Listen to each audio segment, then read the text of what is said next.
Hello and welcome to VAJ Home Bakers.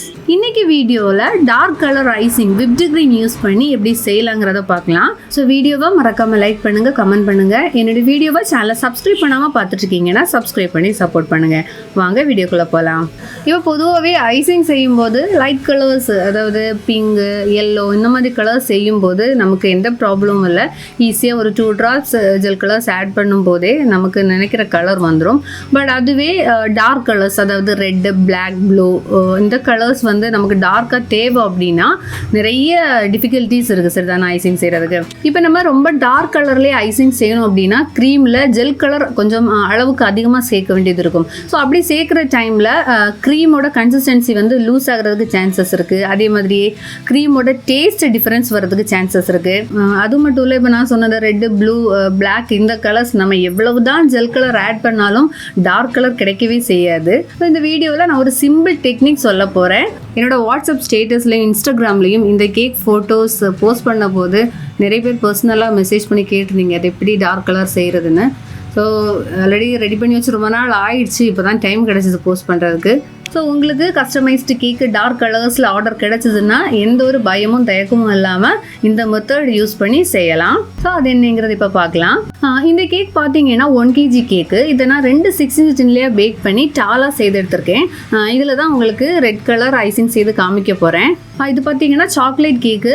இது வந்து ஒரு டயர் கேக்கில் நான் செகண்ட் டயரில் செய்த ஒரு போர்ஷன் தான் உங்களுக்கு நான் வீடியோவில் காமிக்கிறேன். ஸோ இந்த கேக்குக்கு க்ரம் கோட்டிங் முடிச்சு 1/2 hour ஃப்ரிட்ஜில் வச்சு செட் பண்ணி எடுத்துட்டேன். ஸோ இதுக்கு வந்து ஃபர்ஸ்ட் ஐசிங் கொடுத்துக்கலாம். ஸோ ஐசிங் கொடுக்கறதுக்கு நம்ம நார்மல் whipped cream எந்த கலர் ஆட் பண்ண தேவையில்லை, அதே ஒயிட் கலர்லேயே வந்து நீட்டாக ஐசிங் கொடுத்து எடுத்துக்கலாம். ஸோ நீட்டான ஐசிங் வேணும் அப்படின்னா க்ரீம் நம்ம கரெக்டாக கன்சிஸ்டன்சியில் பீட் பண்ணியிருக்கணும். அப்படின்னா நமக்கு ஐசிங் பார்க்குறதுக்கு நல்லா நீட்டாக இருக்கும். நான் வந்து க்ரீம் எப்படி கரெக்டான கன்சிஸ்டன்சியில் பீட் பண்ணுங்கிற வீடியோ ஆல்ரெடி அப்லோட் பண்ணியிருக்கேன். அதே மாதிரியே நீட்டாக ஐசிங் செய்கிறது எப்படிங்கிற வீடியோவும் அப்லோட் பண்ணியிருக்கிறேன். அதோட லிங்க் டிஸ்கிரிப்ஷனில் கொடுக்குறேன், பார்க்காதவங்க பாருங்கள். ஃபர்ஸ்ட் கோட்டை ஐசிங் முடிச்சதுக்கப்புறமா நம்ம ஃப்ரிட்ஜில் எதுவும் ஸ்டோர் பண்ணணும்னு தேவையில்லை, டேரெக்டாகவே அந்த டார்க் கலர் ஐசிங் கொடுத்துக்கலாம். அடுத்து பார்த்தீங்கன்னா whipped cream கொஞ்சமாக எடுத்துக்கிட்டால் போதும். அதில் நான் மேஜிக் ரெட் கலர் தான் யூஸ் பண்ணியிருக்கிறேன். இந்த கலர் பார்த்தீங்கன்னா நம்ம கொஞ்சம் அதிகமாக சேர்த்தாலுமே டேஸ்ட்டில் எந்த டிஃப்ரென்ஸும் வராது. அதே மாதிரியே கொஞ்சம் நல்ல டார்க் கலராக நமக்கு காமிக்கும். ஸோ இது வந்து நம்ம கொஞ்சம் க்ரீமில் அதிகமாக ஜெல் கலர் சேர்க்கும் போது நமக்கு சீக்கிரமாகவே நல்ல டார்க் கலர் க்ரீமில் கிடைக்கும். அதிகமான குவான்டிட்டியில் க்ரீமில் ஜெல் கலர் சேர்க்கும் போது தான் நமக்கு வந்து டார்க் ரெட் கிடைக்காதது. ஸோ இது கொஞ்சம் க்ரீமில் ரெட் கலர் ஆட் பண்ணி மிக்ஸ் பண்ணி எடுத்துக்கலாம். ஸோ இதில் பார்த்தீங்கன்னா நம்ம கொஞ்சமாக தான் க்ரீம் எடுக்கிறோம், பட் வந்து ஜெல் கலர் கொஞ்சம் அதிகமாகவே எடுத்துக்கிறோம். ஸோ இந்த டைமில் வந்து க்ரீம் லூஸ் ஆகிறதுக்கு சான்சஸ் இருக்குது. ஸோ நீங்கள் க்ரீமை கரெக்டான கன்சிஸ்டன்சியில் பீட் பண்ணால் மட்டும்தான் நமக்கு இந்த மெத்தட் ரொம்ப ஈஸியாக ட்ரை பண்ண முடியும். ஏன்னா க்ரீம் ஆல்ரெடி லூஸாக இருக்குது அப்படின்னா நம்ம ஜெல் கலர் ஆட் பண்ணும்போது மறுபடியும் லூஸ் ஆகிடும். ஸோ அதுக்கு ஒரு சின்ன ஒரு டெக்னிக் ட்ரை பண்ணலாம். அப்படின்னா நீங்கள் க்ரீமை கரெக்ட் கன்சிஸ்டன்சி உங்களுக்கு தெரியல அப்படின்னா ஓவர் பீட் பண்ணிடுங்க. ரொம்ப ஏர் பபிள்ஸ் எல்லாம் ஏறது மாதிரி ரொம்ப நல்லா எவ்வளவு ஸ்டிஃபாக மேக்ஸிமம் பீட் பண்ண முடியுமோ அவ்வளவு பீட் பண்ணி எடுத்தீங்கன்னா அதில் வந்து நம்ம ஜெல் கலர் அதிகமாக ஆட் பண்ணி மிக்ஸ் பண்ணும்போது உங்களுக்கு வந்து கரெக்டான ஒரு கன்சிஸ்டன்சி கிடச்சிரும். ரெட் கலர் க்ரீம் ரெடி ஆகியாச்சு. அதோட கன்சிஸ்டன்சி பாருங்கள், அந்த அளவு லூஸ் ஆகலை, பட் ஒரு நார்மல் ஐசிங் பண்ணதோட லைட்டாக லூஸ் ஆகிருக்கு. ஸோ இந்த க்ரீமோட ஸ்டிஃப் பீக் பாருங்கள், அதில் லைட்டாக தான் பெண்ட் ஆகிருக்கு. ஸோ இது வந்து நமக்கு ஐசிங் பண்ணுறதுக்கு கரெக்டான ஒரு கன்சிஸ்டன்சியில் தான் இந்த க்ரீம் கிடச்சிருக்கு. இனி ஐசிங் பண்ண ஸ்டார்ட் பண்ணலாம். ஸோ இந்த ரெட் கலர் க்ரீமை கேக்கில் அப்ளை பண்ணுறதுக்கு பைப்பிங் பேக்கில் இந்த மாதிரி ரொம்ப சின்னதாக ஒரு ஹோல் போட்டு எடுத்திருக்கேன். நம்ம ஏற்கனவே ஐசிங் பண்ண அந்த க்ரீமுக்கு மேலே ரொம்ப தின் லேயராக தான் அடுத்த இந்த ரெட் கலர் க்ரீம் அப்ளை பண்ணிக்க போகிறேன். இப்போ பேலட் நைஃப் யூஸ் பண்ணி ஐசிங் செய்கிறவங்களா இருந்தால் லைட்டாக அந்த க்ரீமுக்கு மேலே டச் பண்ணி செய்தால் போதும்.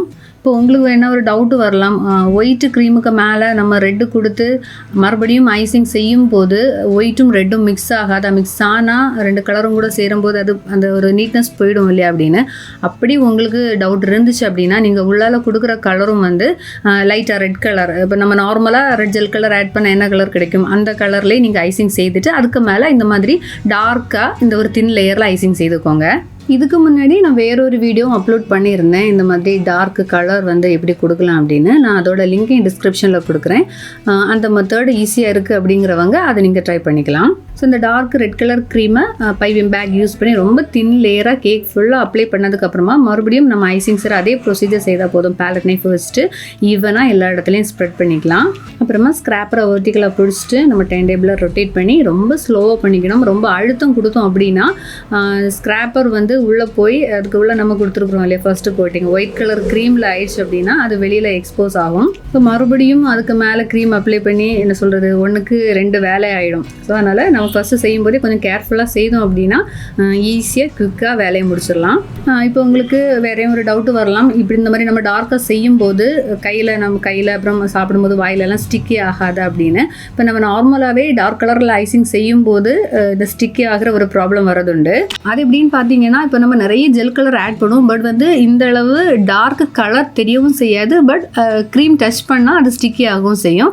இந்த மெத்தடில் நம்ம ஐசிங் செய்தாலுமே சேம் இஷ்யூ இருக்க தான் செய்யும். ஆனால் நம்ம ட்ரை பண்ணுறதுக்குள்ள எக்ஸாக்ட் ரிசல்ட் கிடைக்கும். அப்படின்னா நமக்கு டார்க் கலர் கிடைக்கும், ஆனால் வந்து ஸ்டிக்கியாக தான் செய்யும். பட் வந்து நம்ம கஸ்டமர்கிட்ட சொல்லலாம். அதாவது இப்போ மஸ்ட்டாக அவங்க டார்க் கலரில் தான் வேணும் அப்படின்னு சொல்லி கேட்டாங்கன்னா இந்த மாதிரி ஒரு அவுட்டர் லேயரில் நான் வந்து தின்னாக கொடுத்துருப்பேன். ஸோ நீங்கள் வந்து கேக் கட் பண்ணும்போது அந்த தின் லேயரை லைட்டாக ரிமூவ் பண்ணிவிட்டு அதுக்கு உள்ளதை வந்து சாப்பிட்டுக்கலான்னு சொல்லி நம்ம ஃபஸ்ட்டே சொல்லிட்டோம் அப்படின்னா ப்ராப்ளம் இருக்காது.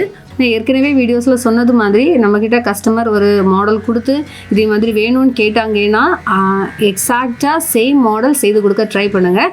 அப்போ தான் கஸ்டமரும் சாட்டிஸ்ஃபைட் ஆவாங்க. அதே மாதிரியே சேம் அதை பிக்ஸை வச்சு நம்ம நிறைய ஷேர் பண்ணும்போது நியூ கஸ்டமர்ஸ் கிடைப்பாங்க.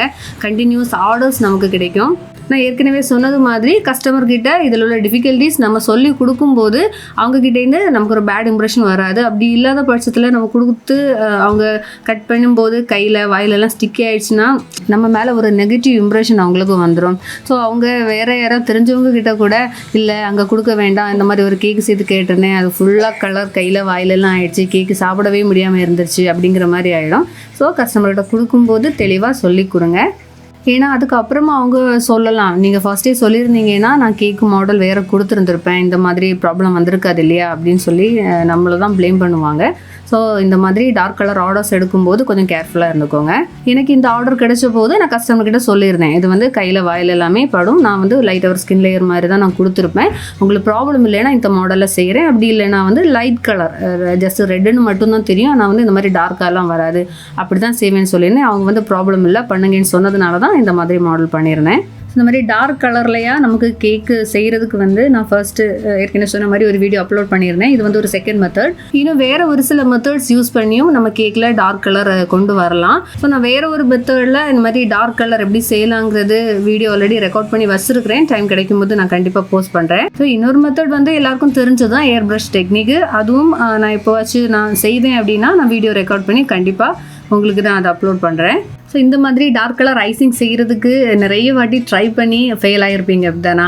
ஸோ உங்களுக்கு இந்த மெத்தட் யூஸ்ஃபுல்லாக இருந்திருக்கும்னு நான் நம்புகிறேன். ஸோ உங்களுக்கு இந்த வீடியோவில் ஏதாவது டவுட்ஸ் இருந்துச்சுன்னா நீங்கள் கமெண்ட்ஸில் கேளுங்க, நான் கண்டிப்பாக லேட் ஆனாலும் ரிப்ளை பண்ணுவேன். வேறொரு வீடியோவில் மீண்டும் சந்திக்கலாம். பை.